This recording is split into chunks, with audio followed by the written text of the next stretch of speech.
Alors, dans cette vidéo, vous allez travailler sur les méthodes du brevet et vous allez observer les questions fréquentes qui peuvent vous être posées au brevet, notamment dans les compétences d'interprétation, c'est-à-dire dans la compréhension de texte et l'analyse de texte. Vous allez voir qu'en fait, très souvent, certaines questions reviennent d'une année sur l'autre et sont toujours posées un petit peu de la même manière. Alors, on va essayer de trouver la façon d'y répondre.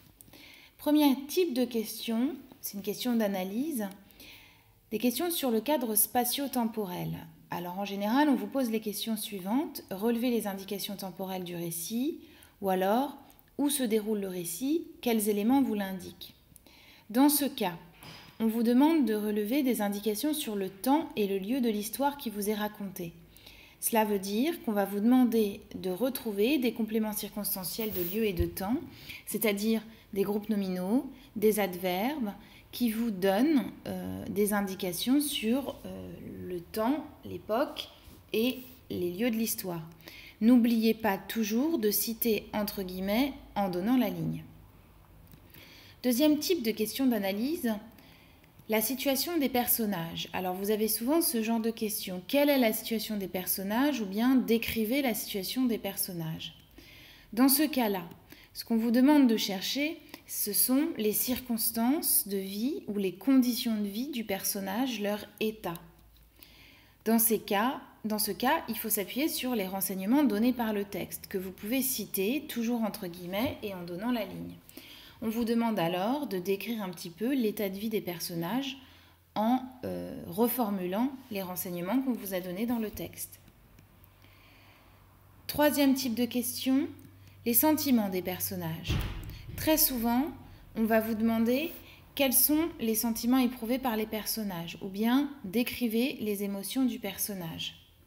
Dans ce cas, on va vous demander de chercher l'état émotionnel des personnages, c'est-à-dire si les personnages sont dans la joie, dans la tristesse, dans la colère, s'ils ont un sentiment de révolte, une déception, une peine. C'est à vous de reformuler à partir des indices que vous avez dans le texte les sentiments des personnages. Parfois, vous devez les déduire.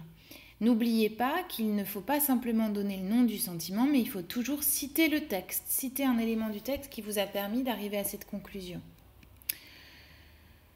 Autre type de question, le genre du texte. Souvent, on vous demandera quel est le genre du texte, quels éléments vous permettent de le savoir.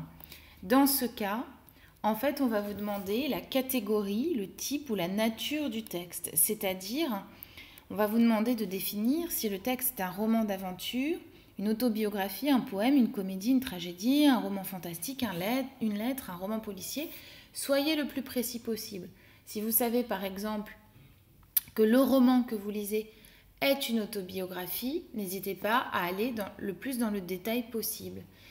De même, ne vous contentez pas de dire que le texte que vous étudiez est une pièce de théâtre, dites qu'il s'agit par exemple d'une tragédie ou d'une comédie.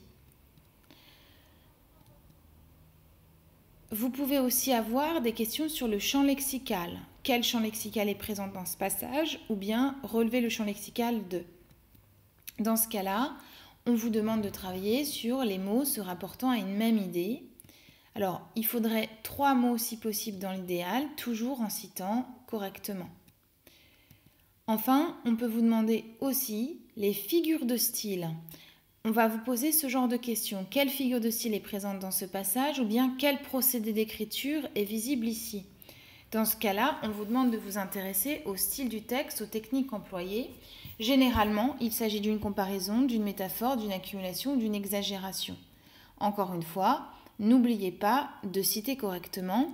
Et puis, n'oubliez pas également de décrire l'effet produit par cette figure de style, c'est-à-dire en quoi, quel effet, quelle impression elle laisse sur le lecteur. Voilà pour les questions fréquentes en compréhension de texte et en interprétation.